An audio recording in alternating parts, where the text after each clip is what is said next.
सुबह परमेश्वर की ओर से एक उपहार है, हमारे जीवन के लिए उनकी दिव्य योजना में कदम रखने का एक नया अवसर। जिस क्षण आपकी आंखें खुलती है, स्वर्ग ने आपके लिए पहले ही एक शब्द बोल दिया है।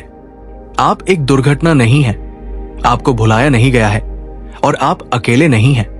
सूर्योदय से पहले ही परमेश्वर ने आपके दिन के पन्ने लिख दिए हैं और उनकी योजनाएं अच्छी है। लेकिन बहुत से लोग दिन के बारे में चिंतित और भयभीत होकर उठते हैं। वे अपनी बाइबल देखने से पहले समाचार देखते हैं।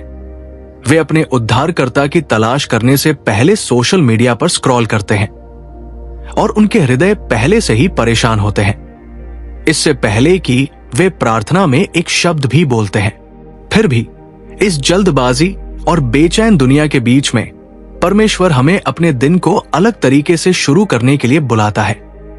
एक वादे के साथ, एक आशा के साथ, एक भविष्य के साथ। परमेश्वर आपको कभी नहीं भूला है। ये यिर्मयाह 29:11 की शक्ति है, जहां प्रभु घोषणा करता है, क्योंकि मैं जानता हूं कि मेरे पास तुम्हारे लिए क्या योजनाएं हैं। प्रभु घोषणा करते हैं, कल्याण की योजना बनाते हैं, बुराई के लिए नहीं, ताकि तुम्हें एक भविष्य और आशा दे। इस सत्य को अपने दिल में रखकर आप हर सुबह आत्मविश्वास के साथ उठ सकते हैं, ये जानते हुए कि ब्रह्मांड का निर्माता आपसे पहले ही जा चुका है। आपके कार्यस्थल में कदम रखने से पहले, आपके कक्षा में प्रवेश करने से पहले, आपके उस कठिन बातचीत का सामना करने से पहले, आपके परिस्थितियों के भार से लड़ने से पहले, परमेश्वर ने पहले ही एक रास्ता बना दिया है। लेकिन सवाल यह है कि क्या आप इस पर विश्वास करते हैं? बहुत से लोग ये महसूस करते हुए जागते हैं कि उनका जीवन दुनिया की अराजकता द्वारा निर्धारित, संयोग की हवा से उछाले गए यादृच्छिक घटनाओं की एक श्रृंखला है। वे परित्यक्त महसूस करते हैं। ये सुनिश्चित नहीं है कि परमेश्वर उन्हें देखता भी है या नहीं। लेकिन जब आप अपना दिन यिर्मयाह 29 से शुरू करते हैं, जब आप स्वयं को परमेश्वर की विश्वास योग्यता की याद दिलाते हैं, तो आपका दृष्टिकोण बदल जाता है। आपकी चिंताएं अभी भी हो सकती हैं, लेकिन उनमें अब आपको नियंत्रित करने की शक्ति नहीं है। आपकी समस्याएं गायब नहीं हो सकती हैं, लेकिन वे आपको परिभाषित करने की अपनी क्षमता खो देती है। क्योंकि जब आप जानते हैं कि परमेश्वर के पास एक योजना है, न कि केवल एक अस्पष्ट आशा, न केवल एक दूर का विचार, बल्कि जो आज आपके भविष्य को संभाले हुए है और आपके लिए उसकी योजनाएं अच्छी है। हम अक्सर यिर्मयाह 29:11 को अलग कर देते हैं और इसे सोने में लिपटे एक सुंदर वादे की तरह थामे रहते हैं, और ये सच है। लेकिन अगर हम वास्तव में परमेश्वर जो कह रहे हैं उसकी गहराई को समझना चाहते हैं, तो हमें पूरे अध्याय को देखना चाहिए। क्योंकि यिर्मयाह 29 में शब्द उन लोगों से नहीं बोले गए थे जो आराम से, सुरक्षित या समृद्धि में रह रहे थे। नहीं, ये शब्द निर्वासन में लोगों के लिए लिखे गए थे, जिन्होंने अपना सब कुछ खो दिया था। जो लोग एक विदेशी भूमि में रह रहे थे, जो लोग सोच रहे थे कि क्या परमेश्वर ने उन्हें त्याग दिया है। उनकी स्थिति की कल्पना करें।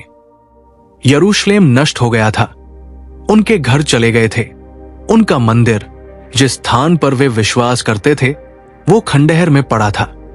उनके दुख के बीच, उनकी उलझन के बीच, उनके सवालों के बीच में परमेश्वर बोलता है। वो ये नहीं कहता कि मैं तुम्हें तुरंत बचा लूंगा। वो ये नहीं कहता कि मैं अभी तुम्हारा दुख दूर कर दूंगा। इसके बजाय वो उनसे कहता है कि तुम वहां रहो, तुम बसो, तुम शादी करो, तुम पौधे लगाओ और तुम शहर की शांति की खोज करो। यिर्मयाह 29:5-7। ये अविश्वसनीय है। परमेश्वर की योजनाएं केवल तभी नहीं होती जब चीजें आसान होती हैं। उसके वादे केवल अच्छे समय के लिए नहीं होते। उसका हाथ तब भी आपके जीवन पर होता है, तब भी जब आपको लगता है कि आप निर्वासन में हैं, जब आपको लगता है कि कुछ भी उस तरह नहीं हो रहा है जैसा आपने उम्मीद की थी, जब आपको लगता है कि आप ऐसी स्थिति में फंस गए हैं जिसे आपने नहीं मांगा था, जब आपको लगता है कि आशा आपकी उंगलियों के बीच से फिसल रही है। वही परमेश्वर जिसने बेबीलोन में इस्राएल से बात की थी, वही परमेश्वर आज आपसे बात करता है। मैं जानता हूं कि मेरे पास आपके लिए क्या योजनाएं हैं। वो चलते चलते इसे बना नहीं रहा है। वो आपके जीवन की गड़बड़ी को ठीक करने के लिए संघर्ष नहीं कर रहा है। वो पहले से ही जानता है। वो आगे का रास्ता देख रहा है जब आप केवल अनिश्चितता देखते हैं। वो अदृश्य में काम कर रहा है, एक ऐसे भविष्य की योजना बना रहा है जिसकी आप कल्पना भी नहीं कर सकते। लेकिन इस्राएल की तरह कभी कभी हमें प्रतीक्षा में उस पर भरोसा करना होता है। दर्द परमेश्वर की अनुपस्थिति का प्रमाण नहीं है। यदि आप भी निर्वासन में इस्राएलियों के बीच यिर्मयाह के शब्दों को सुनते हुए होते तो शायद आपने एक भविष्य और आशा के बारे में सोचा होता। परमेश्वर, क्या आप नहीं देखते कि हम कहाँ हैं? क्या आप नहीं देखते कि हमने कितना कुछ खोया है? और शायद आज आप भी वैसा ही महसूस करते हैं। आप सुनते हैं कि परमेश्वर के पास आपके लिए एक योजना है, लेकिन आपकी परिस्थितियां एक अलग कहानी कहती है। आप एक नुकसान का सामना कर रहे हैं। आपने कभी एक युद्ध की अपेक्षा नहीं की थी। आप कभी एक ऐसा रास्ता नहीं चाहते थे जिसे आपने कभी नहीं चुना होता, और आपके दिल में यह सवाल उठता है, परमेश्वर आप कहाँ हैं? लेकिन सुनो, यिर्मयाह 29 में परमेश्वर का वादा दुख खत्म होने के बाद नहीं दिया गया था। यह उसके बीच में दिया गया था, जब सब कुछ अंधकार में लग रहा था, जब आशा असंभव लग रही थी। परमेश्वर ने बात की, और उन्होंने ये नहीं कहा कि मैं ये सब तुरंत दूर कर दूंगा। नहीं, उन्होंने कहा, मेरे पास अभी भी एक योजना है। आप देखिए, दुश्मन चाहता है कि आप ये विश्वास करें कि आपका दर्द आपकी कहानी का अंत है। वो चाहता है कि आप सोचे कि आप जिस परीक्षण में हैं, वो सबूत है कि परमेश्वर ने त्याग दिया है। लेकिन सच्चाई ये है कि दुख परमेश्वर की योजना को रद्द नहीं करता है। ये अक्सर वो स्थान होता है जहां उसकी योजना तैयार की जाती है। दर्द परमेश्वर की अनुपस्थिति का सबूत नहीं है। ये अक्सर वो मंच होता है जहां उसकी महिमा प्रकट होती है। यूसुफ को देखो, उसके भाइयों द्वारा धोखा दिया गया, गुलामी में बेच दिया गया, जेल में डाल दिया गया, लेकिन दुख कभी कहानी का अंत नहीं था। ये महल की ओर जाने वाला रास्ता था, वादे की तैयारी। अय्यूब को देखो, उसने सब कुछ खो दिया, लेकिन अंत में परमेश्वर ने उसे पहले से कहीं अधिक बहाल कर दिया। क्रूस को देखो, ये हमारे लिए कभी समझ में नहीं आ सकता था, लेकिन क्रूस के माध्यम से मुक्ति आई, पीड़ा के माध्यम से विजय आई, दर्द के माध्यम से सबसे बड़ा वादा आया जो कभी पूरा हुआ। इसलिए आज मुझे सुने, आप अभी जिस दौर से गुजर रहे हैं वो अंत नहीं है। ये मुश्किल हो सकता है, ये समझ में नहीं आ सकता है, ऐसा लग सकता है कि सब कुछ बिखर रहा है, लेकिन परमेश्वर अभी भी आपकी कहानी लिख रहे हैं। और यदि आप उन पर भरोसा करेंगे, यदि आप पीड़ा में भी उनसे चिपके रहेंगे, तो आप देखेंगे कि आपके जीवन के लिए उनकी योजना अभी भी चल रही है। आपका वर्तमान संघर्ष आपके भविष्य की महिमा को नहीं रोक सकता, क्योंकि उन्होंने वादा किया है। मैं जानता हूं कि मेरे पास आपके लिए क्या योजनाएं हैं, और उनकी योजनाएं अच्छी है। परमेश्वर की योजना आपकी अपेक्षाओं से बड़ी है। ईसाई जीवन में सबसे बड़ा संघर्ष है अपनी योजनाओं को पूरी तरह से परमेश्वर को गले लगाने देना।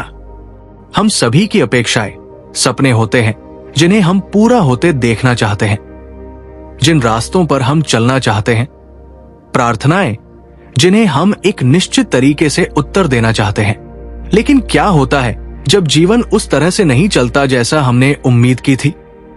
तुम वहां रहो, तुम घर बनाओ, तुम शांति की खोज करो।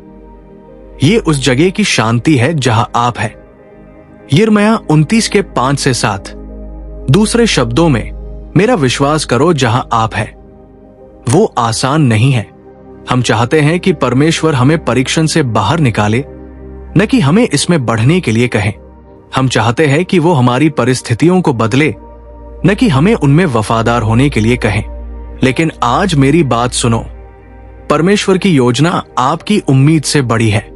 अगर वो आपको आग से नहीं निकालता है, तो इसका कारण यह है कि वो आपको इसमें शुद्ध कर रहा है। अगर उसने कोई दरवाजा नहीं खोला है, तो इसका कारण यह है कि वो आपको सही के लिए तैयार कर रहा है। अगर उसे देरी, निराशा और चक्कर लगाने की अनुमति है, तो ऐसा इसलिए है क्योंकि वो देखता है जो आप नहीं देख सकते हैं। अब्राहम के बारे में सोचे। परमेश्वर ने उसे एक पुत्र का वादा किया था, लेकिन साल बीत गए और कुछ नहीं हुआ।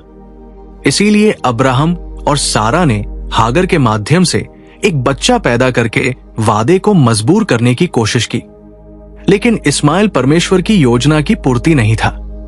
परमेश्वर की योजना उनकी अपेक्षाओं से कहीं अधिक महान थी। यीशु पाप और मृत्यु को हराने के लिए आए थे, जो क्रूस पर हार की तरह लग रहा था। वास्तव में सभी समय की सबसे बड़ी जीत थी। इसलिए मैं आपसे पूछता हूं कि क्या आप परमेश्वर को गले लगाने के लिए अपनी अपेक्षाओं को छोड़ने के लिए तैयार हैं? सही डिजाइन। क्या आप अपनी योजनाओं को आत्मसमर्पण करने और भरोसा करने के लिए तैयार हैं कि उनके तरीके आपसे अधिक ऊंचे हैं? क्योंकि कभी कभी जिस जीवन का आपने सपना देखा था उसे मरना पड़ता है, ताकि परमेश्वर ने आपके लिए जो जीवन योजना बनाई है उसे जी सके। परमेश्वर आपसे सब कुछ समझने के लिए नहीं कह रहा है, वो आपसे उस पर भरोसा करने के लिए कह रहा है, क्योंकि उसकी योजनाएं अच्छी हैं, उसके तरीके सही हैं। और यदि आप आत्मसमर्पण करेंगे, यदि आप भरोसा करेंगे, तो आप देखेंगे कि आपके जीवन के लिए उसका उद्देश्य आपकी कल्पना से कहीं अधिक महान है। परमेश्वर को पहले खोजें। बहुत से लोग परमेश्वर को एक आपातकालीन संपर्क की तरह मानते हैं, जो उसे केवल तब बुलाते हैं जब सब कुछ बिखर जाता है, जब मुसीबत आती है, जब उनके पास जाने के लिए कोई और जगह नहीं होती है। लेकिन वो ऐसा नहीं चाहता। यिर्मयाह 29:13 में वो कहता है, तुम मुझे खोजोगे और पाओगे जब तुम मुझे पूरे हृदय से खोजोगे। ये परमेश्वर का निमंत्रण है कि पहले उसके पास आओ। इससे पहले कि तुम भय को अपने ऊपर हावी होने दो, सब कुछ स्वयं ठीक करने का प्रयास करने से पहले प्रार्थना करो। इससे पहले कि तुम लोगों से सलाह लेने के लिए दौड़ो, परमेश्वर के ज्ञान की खोज करो।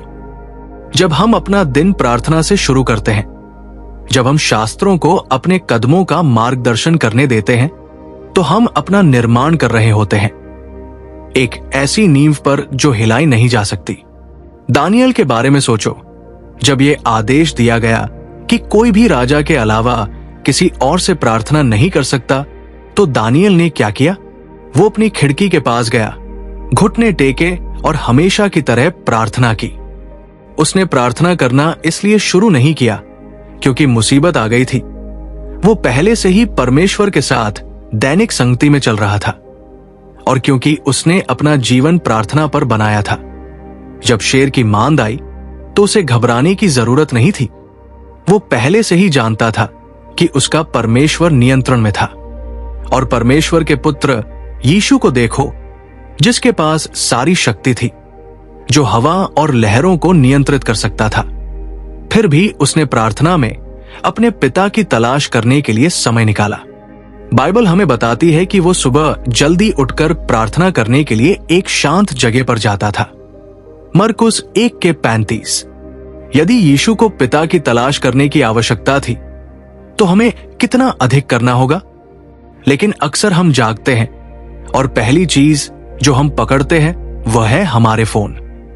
हम समाचार देखते हैं, हम सोशल मीडिया पर स्क्रॉल करते हैं, हम दुनिया को अपने दिन का स्वर निर्धारित करने देते हैं, बजाय इसके कि हम परमेश्वर की आवाज को पहली चीज सुनने दें।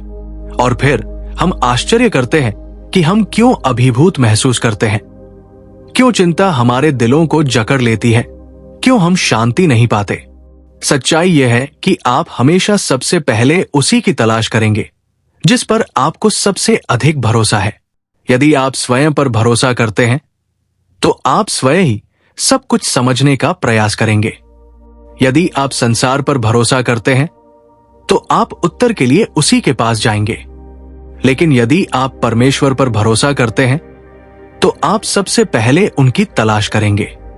इसलिए आज ही निर्णय लें, इससे पहले कि आप संसार की अराजकता में कदम रखें, परमेश्वर की उपस्थिति में कदम रखें।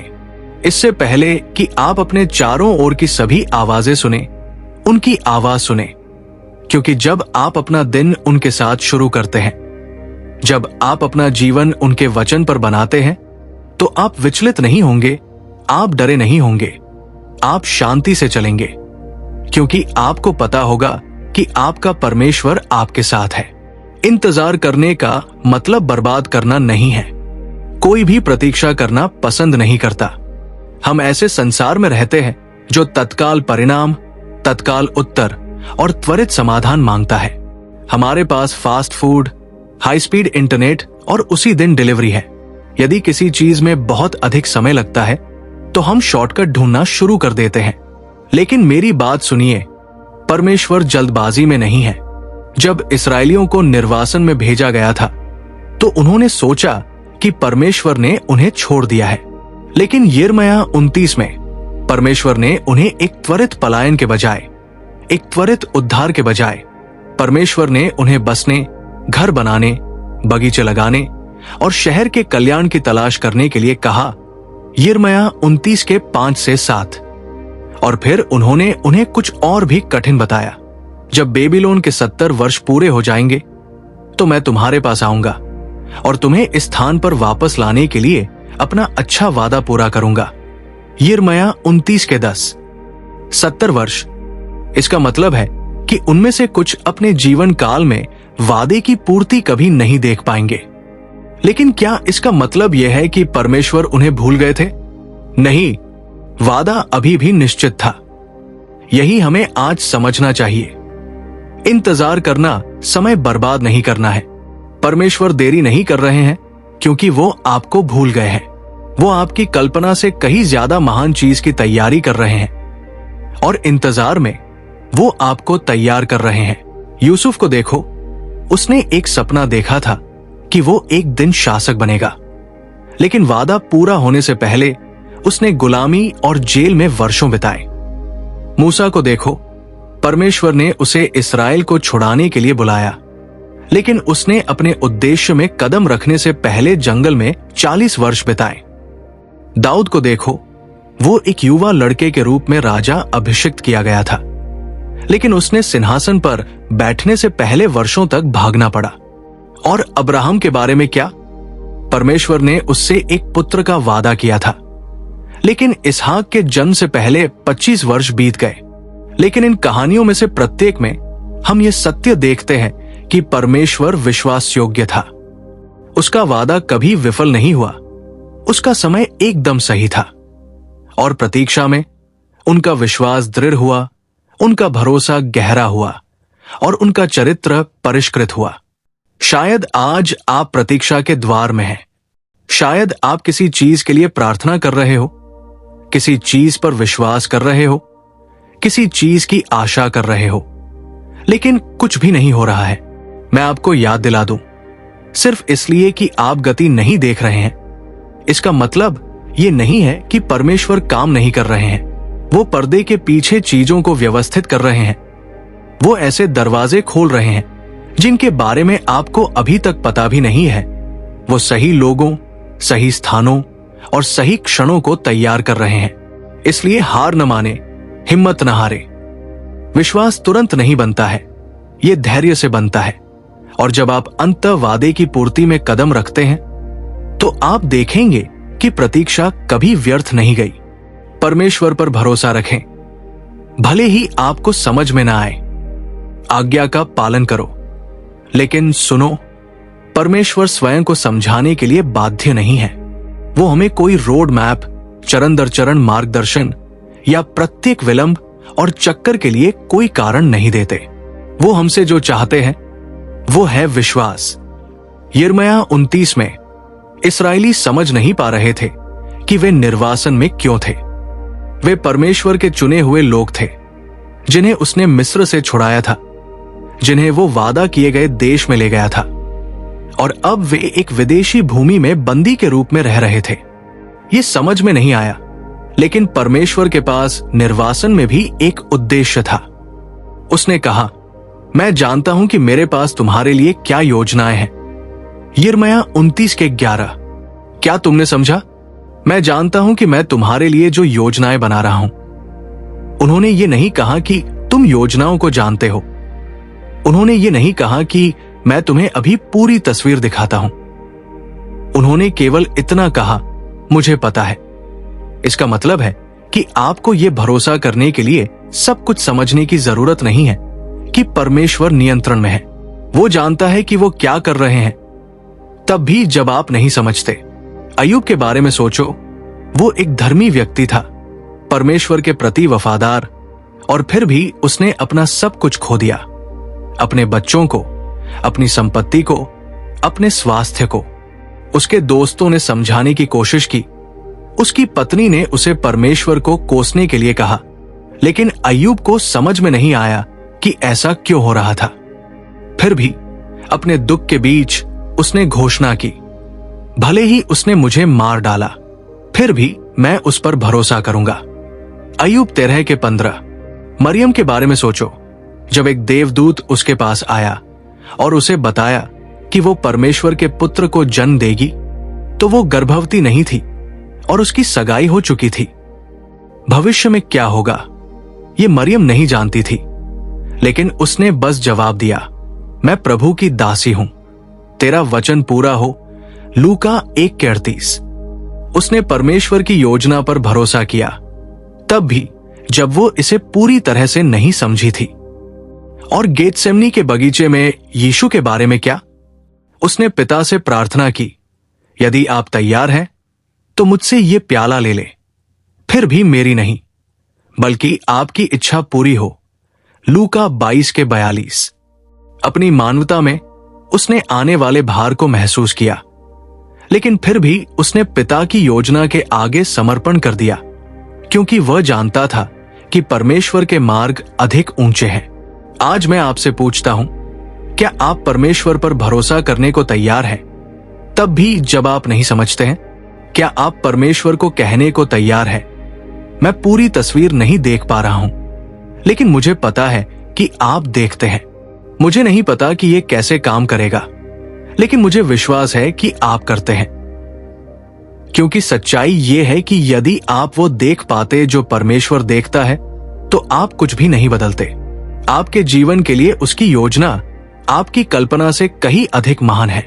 परमेश्वर को पूरे दिल से खोजें। कई लोग परमेश्वर के दरवाजे पर आते हैं, लेकिन जब चीजें अच्छी चल रही होती हैं, तो वे बह जाते हैं। जब वे हताश होते हैं, तो वे प्रार्थना करते हैं, लेकिन जब वे सहज होते हैं, तो उसे भूल जाते हैं। वे कभी कभी परमेश्वर को खोजते हैं, लेकिन पूरे दिल से नहीं। लेकिन यिर्मयाह 29:13 में परमेश्वर क्या कहते हैं? उसे सुनो, तुम मुझे ढूंढोगे और पाओगे, जब तुम मुझे पूरे हृदय से ढूंढोगे, आधे दिल से नहीं। जब ये आसान हो, न कि केवल रविवार को या जब आपको ऐसा लगे। परमेश्वर हमें सब कुछ के साथ उसे खोजने के लिए बुला रहे हैं। इसका क्या मतलब है? इसका मतलब है कि परमेश्वर आकस्मिक ईसाइयों की तलाश नहीं कर रहे हैं जो सुविधाजनक होने पर उनका अनुसरण करते हैं, लेकिन जब कुछ खर्च होता है तो उन्हें छोड़ देते हैं। वो ऐसे लोगों की तलाश कर रहे हैं जो उनके पीछे जुनून के साथ दौड़ेंगे, भूख के साथ उनका पीछा करेंगे और उन्हें अपने पूरे दिल, आत्मा, दिमाग और ताकत से प्यार करेंगे। दाऊद को देखो, उसने परमेश्वर को पूरी ताकत से खोजा। यीशु के वस्त्र का किनारा छूने वाली महिला को देखो, वो 12 वर्षों से खून से लथपथ थी, समाज द्वारा अस्वीकृत, लेकिन अपनी हताशा में वो भीड़ को चीरती हुई यीशु तक पहुंची और उस क्षण यीशु ने मुड़कर कहा, तुम्हारे विश्वास ने तुम्हें अच्छा कर दिया है। मरकुस 5:34। वो यीशु को यूं ही नहीं खोज रही थी, वो अपनी पूरी ताकत से उसे खोज रही थी। और पौलुस के बारे में क्या? यीशु से मिलने के बाद उसने सुसमाचार के लिए सब कुछ त्याग दिया।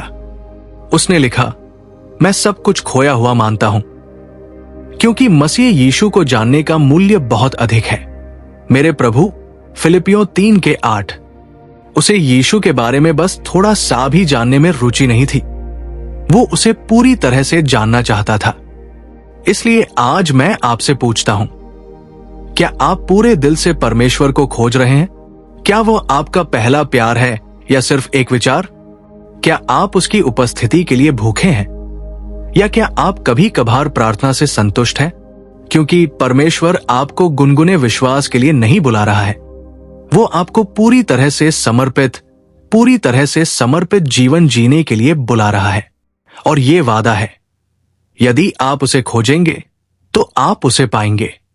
वो छिपा नहीं है, वो दूर नहीं है, वो आपके निकट आने का इंतजार कर रहा है। और जब आप ऐसा करेंगे तो आपको एक ऐसा प्रेम मिलेगा जो इस दुनिया की किसी भी चीज से गहरा है, एक ऐसी शांति जो सभी समझ से परे है, खुशी जिसे कोई छीन नहीं सकता। इसलिए पीछे मत हटो, उस विश्वास से समझौता मत करो जो कमजोर और डगमगाता है। उसे अपनी पूरी ताकत से खोजो और तुम उसमें जीवन की पूर्णता पाओगे। परमेश्वर की उपस्थिति आपकी अडिग नींव है। जीवन अनिश्चितताओं से भरा है। हम नहीं जानते कि कल क्या होगा। हम नहीं जानते कि परीक्षण कब आएंगे, कब दरवाजे बंद होंगे, कब जीवन के तूफान आएंगे। लेकिन मेरी बात सुनो, तब भी जब तुम्हारे चारों ओर सब कुछ अनिश्चित हो, परमेश्वर नहीं है। जब इस्राएली निर्वासन में थे, उनके पास डरने का हर कारण था। वे एक विदेशी भूमि में थे, जो ऐसे लोगों से घिरे थे जो उनके परमेश्वर की पूजा नहीं करते थे, अनिश्चित भविष्य का सामना कर रहे थे। लेकिन उनके डर के बीच में ही परमेश्वर ने एक वादा किया, मैं तुम्हारे लिए अपनी योजनाओं को जानता हूं। यिर्मयाह 29:11। वो उन्हें अपनी स्थिति में अपना भरोसा रखने के लिए नहीं कह रहा था, वो उन्हें उस पर अपना भरोसा रखने के लिए कह रहा था। आप देखिए, परमेश्वर की उपस्थिति का मतलब ये नहीं है कि हम परेशानी का सामना नहीं करेंगे। इसका मतलब ये नहीं है कि जीवन हमेशा सहज और आसान रहेगा। लेकिन इसका मतलब है कि चाहे कुछ भी हो जाए, हम कभी अकेले नहीं हैं। वो तूफान में हमारे साथ है, वो आग में हमारे साथ है, वो अनिश्चितता में हमारे साथ है। 3 हिब्रू लड़कों शद्रक, मेशाक और अबेदनगो को देखो। उन्होंने नबूकदनेस्सर की मूर्ति के आगे झुकने से इनकार कर दिया और अपने विश्वास के कारण उन्हें एक धधकती भट्ठी में फेंक दिया गया। ये अंत की तरह लग रहा था। लेकिन जब राजा ने आग में देखा तो उसने सिर्फ 3 आदमी नहीं देखे, उसने 4 देखे। और उसने कहा कि चौथा परमेश्वर के पुत्र जैसा दिखता है। दानियल 3:25। आग ने उन्हें भस्म नहीं किया क्योंकि परमेश्वर उनके साथ था। यीशु जब पानी पर चलते हुए आए, उन्होंने कहा, हिम्मत रखो, मैं हूं, डरो मत। मत्ती 14:27। तूफान अभी भी प्रचंड था, लेकिन यीशु की उपस्थिति ने शांति ला दी। और पौलुस के बारे में सोचो, उसे जेल में पीटा गया था, जहाज डूब गया था, लेकिन इन सब के बीच वो इस सत्य पर कायम रहा, प्रभु मेरे साथ खड़ा रहा और मुझे मजबूत बनाया। 2 तीमुथियुस 4:17। चाहे उसके खिलाफ कुछ भी आया हो, वो जानता था कि परमेश्वर उसके साथ थे। और मैं आज आपको बता दूं कि परमेश्वर आपके साथ भी है। आपकी अनिश्चितता में, आपके संघर्षों में, आपके सवालों में उन्होंने आपको नहीं छोड़ा है। दुनिया बदल सकती है, लेकिन वो नहीं बदलते। भविष्य अस्पष्ट हो सकता है, लेकिन वो वही रहता है। इसलिए डर को खुद पर हावी न होने दे, अनिश्चितता को खुद को हिलाने न दे। अपनी आंखें यीशु पर टिकाए, उनके वादों को थामे रहें, क्योंकि जब बाकी सब कुछ अस्थिर होता है तो उनकी उपस्थिति आपकी अडिग नींव होती है। परमेश्वर का समय और हमारा समय। हम चाहते हैं कि परमेश्वर हमारे समय पर काम करे, हमारी समय सीमा के अनुसार, जितनी जल्दी हम चाहेंगे। लेकिन मेरी बात सुनो, परमेश्वर कभी देर से नहीं आते और वो कभी जल्दी नहीं आते। उनका समय हमेशा सही होता है। यिर्मयाह 29 में इस्राएली शीघ्र मुक्ति की आशा कर रहे थे। वे तुरंत बचाए जाना चाहते थे ताकि वे तुरंत घर लौट सकें। लेकिन परमेश्वर ने उनसे कहा कि जब बेबीलोन के 70 वर्ष पूरे हो जाएंगे तो मैं तुम्हारे पास आऊंगा और तुम्हें 70 वर्ष वापस लाने का अपना अच्छा वादा पूरा करूंगा। यिर्मयाह 29:10। ये वो उत्तर नहीं था जो वे चाहते थे, लेकिन ये परमेश्वर की योजना में सही समय था। और यही हमें समझना चाहिए, क्योंकि सिर्फ इसलिए कि परमेश्वर अभी तक नहीं चले हैं, इसका मतलब ये नहीं है कि वो नहीं जाएंगे। उनकी देरी उनका इंकार नहीं है।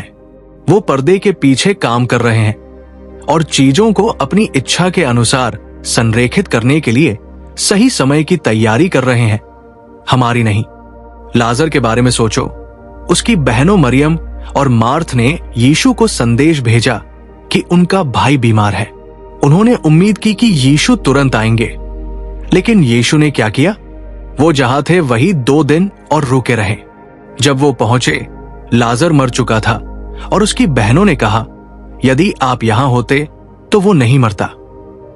लेकिन यीशु ने उत्तर दिया, क्या मैंने तुमसे ये नहीं कहा कि यदि तुम विश्वास करोगे तो तुम परमेश्वर की महिमा को देखोगे? यूहन्ना 11:40। और फिर एक ही आज्ञा से उसने लाजर को मृतकों में से जीवित कर दिया। यदि यीशु उस समय आता जब वे चाहते तो वे चंगाई देखते, लेकिन क्योंकि वो अपने सही समय पर आया तो उन्होंने पुनरुत्थान देखा। सारा के बारे में सोचो। परमेश्वर ने उसे और अब्राहम को एक पुत्र देने का वादा किया था, लेकिन इसहाक के जन्म से पहले 25 वर्ष बीत गए। यूसुफ के बारे में सोचो। उसने एक सपना देखा था कि वो एक शासक होगा, लेकिन उसने अपने भाग्य में कदम रखने से पहले वर्षों गुलामी और जेल में बिताए। मूसा के बारे में सोचो। उसे इस्राएल को छुड़ाने के लिए बुलाया गया था, लेकिन उसने सही समय से पहले 40 वर्ष जंगल में बिताए। ये हमें क्या बताता है? कि परमेश्वर जल्दी में नहीं है, और जब वो देरी करता है तो ये हमेशा एक उद्देश्य के लिए होता है। वो आपके विश्वास को बढ़ा रहा है, आपके चरित्र को आकार दे रहा है, जो आपको आगे आने वाली चीजों के लिए तैयार कर रहा है। और जब समय सही होगा, जब क्षण सही होगा, वो आपसे भी बड़ा कदम उठाएगा। परमेश्वर में सच्ची शांति। हम एक ऐसे संसार में रहते हैं जो अशांति से भरा है।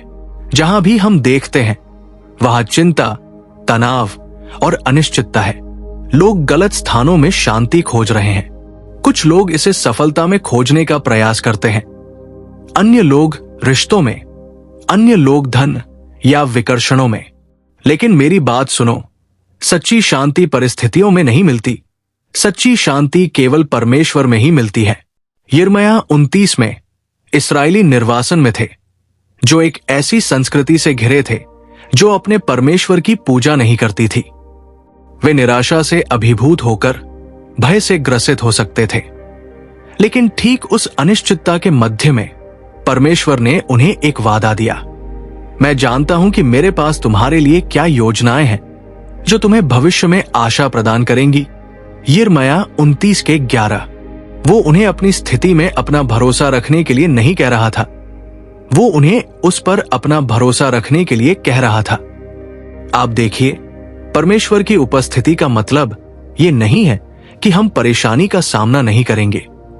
इसका मतलब ये नहीं है कि जीवन हमेशा सहज और आसान रहेगा, लेकिन इसका मतलब है कि चाहे कुछ भी हो जाए, हम कभी अकेले नहीं हैं। वो तूफान में हमारे साथ है, वो आग में हमारे साथ है, वो अनिश्चितता में हमारे साथ है। 3 हिब्रू लड़कों शद्रक, मेशाक और अबेदनगो को देखो। उन्होंने नबूकदनेस्सर की मूर्ति के आगे झुकने से इनकार कर दिया और अपने विश्वास के कारण उन्हें एक धधकती भट्ठी में फेंक दिया गया। ये अंत की तरह लग रहा था, लेकिन जब राजा ने आग में देखा तो उसने सिर्फ 3 आदमी नहीं देखे, उसने 4 देखे, और उसने कहा कि चौथा परमेश्वर के पुत्र जैसा दिखता है। दानियल 3:25। आग ने उन्हें भस्म नहीं किया क्योंकि परमेश्वर उनके साथ था। यीशु जब पानी पर चलते हुए आए, उन्होंने कहा, हिम्मत रखो, मैं हूं, डरो मत। मत्ती 14:27। तूफान अभी भी प्रचंड था, लेकिन यीशु की उपस्थिति ने शांति ला दी। और पौलुस के बारे में सोचो, उसे जेल में पीटा गया था, जहाज डूब गया था, लेकिन इन सब के बीच वो इस सत्य पर कायम रहा, प्रभु मेरे साथ खड़ा रहा और मुझे मजबूत बनाया। 2 तीमुथियुस 4:17। चाहे उसके खिलाफ कुछ भी आया हो, वो जानता था कि परमेश्वर उसके साथ थे। और मैं आज आपको बता दूं कि परमेश्वर आपके साथ भी है। आपकी अनिश्चितता में, आपके संघर्षों में, आपके सवालों में उन्होंने आपको नहीं छोड़ा है। दुनिया बदल सकती है, लेकिन वो नहीं बदलते। भविष्य अस्पष्ट हो सकता है, लेकिन वो वही रहता है। इसलिए डर को खुद पर हावी न होने दे। अनिश्चितता को खुद को हिलाने न दे। अपनी आंखें यीशु पर टिकाएं, उनके वादों को थामे रहें, क्योंकि जब बाकी सब कुछ अस्थिर होता है तो उनकी उपस्थिति आपकी अडिग नींव होती है। वो आपकी प्रार्थना सुनता है।